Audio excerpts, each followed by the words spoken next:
Hello बच्चों, आप लोगों का शशांक एंड टीपू के चैनल में बहुत बहुत स्वागत है। जैसा कि मैं बताया था कि आप लोगों को मैथ में जितने भी पार्ट रहेंगे वो पार्ट वाइज क्वेश्चन वाइज आते रहेंगे। तो हम जो है एग्जाम्पल 4.1 का और क्वेश्चन को समझ लिए थे 1 को। अब हम समझेंगे कि क्वेश्चन नंबर 2 में क्या दिया हुआ है। और क्वेश्चन नंबर 2 को जब करेंगे तो 3 4 ऐसे करते हुए क्या करेंगे, आगे बढ़ते रहेंगे।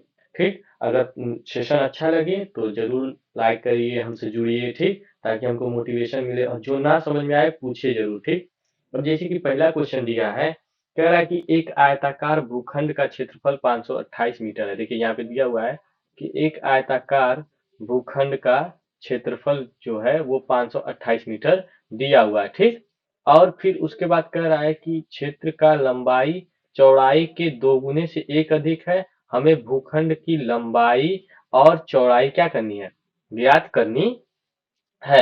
अब देखिए ध्यान से समझिएगा, इसमें देखिए जो क्वेश्चन दिया है ना कि लंबाई और चौड़ाई ज्ञात करनी, इसको हमको ज्ञात नहीं करना है।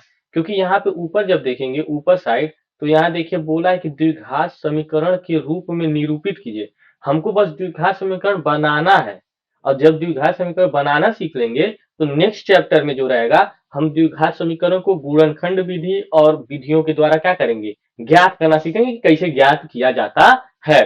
ठीक, तो अब जैसे कि ये वाले चैप्टर में है तो इसमें केवल द्विघात समीकरण बनाना सीखना है। ठीक, तो ध्यान से जुड़िएगा, एकदम ध्यान से समझिएगा जो जो चीजें मैं बता रहा हूँ। अब देखिए पहला कह रहा है, पहले कह रहा है कि क्षेत्रफल। तो सबसे पहले मैं लिख ले रहा हूँ यहाँ पे कि एरिया। ठीक, क्षेत्रफल को इंग्लिश में कहते हैं एरिया बराबर 528 मीटर स्क्वायर। ये बोला है क्या, क्षेत्रफल किसका, एक आयताकार भूखंड का। फिर कह रहा है क्षेत्र की लंबाई चौड़ाई के दोगुने से अधिक है। तो अब देखिए मैं यहाँ पे लिख ले रहा हूँ, एल लिख ले रहा हूँ बराबर क्वेश्चन मार्क, और क्या चौड़ाई मतलब कि बी लिख ले रहा हूँ आपका क्वेश्चन मार्क। ठीक, इन दोनों को लिख ले रहा हूँ।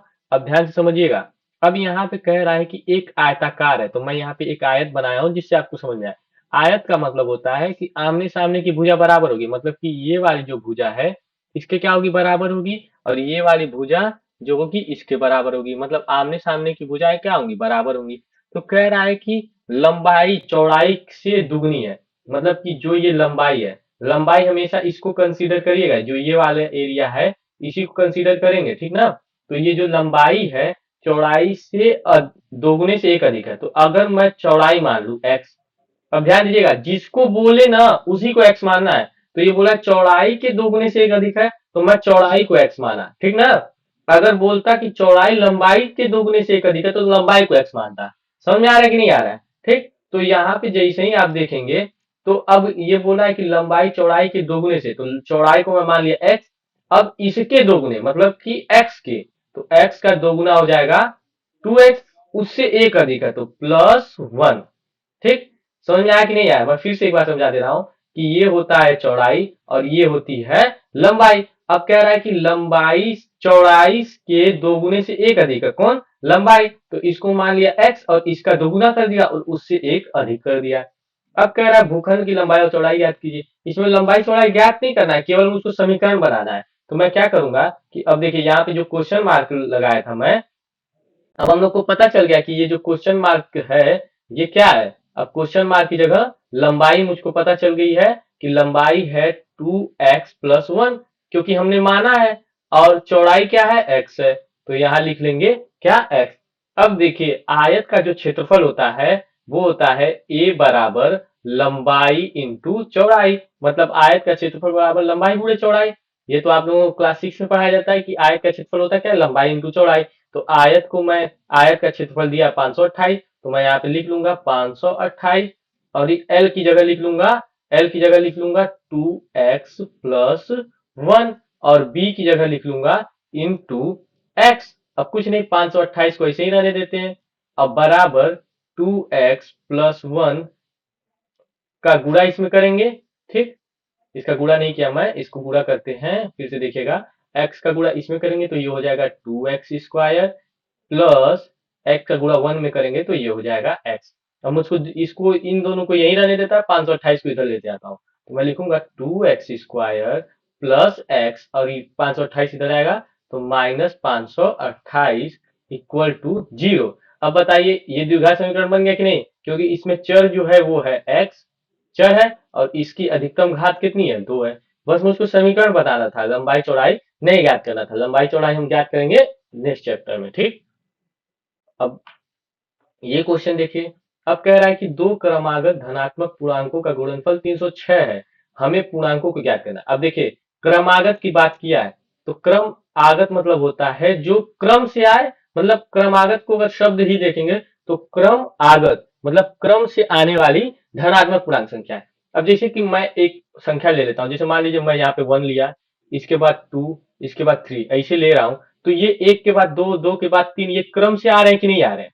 आ रहे हैं। लेकिन मुझको 1 2 3 नहीं मानना है, क्योंकि ये मुझको पता नहीं है। तो मैं क्या करूंगा, मान लूंगा कि जो क्रम से आने वाली संख्या है, एक मान लिया x, तो अगर x में 1 जोड़ूंगा तभी तो दूसरी संख्या आएगी। अगर x की जगह 1 रहता तो 1 में 1 जोड़ता 2 आ जाता।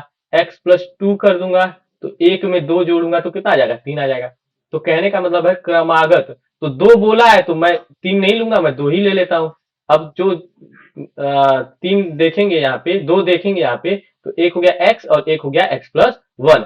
तो मैं मान लिया कि एक संख्या जो है x है और एक संख्या x प्लस 1 है और उनका गुणनफल 306 है।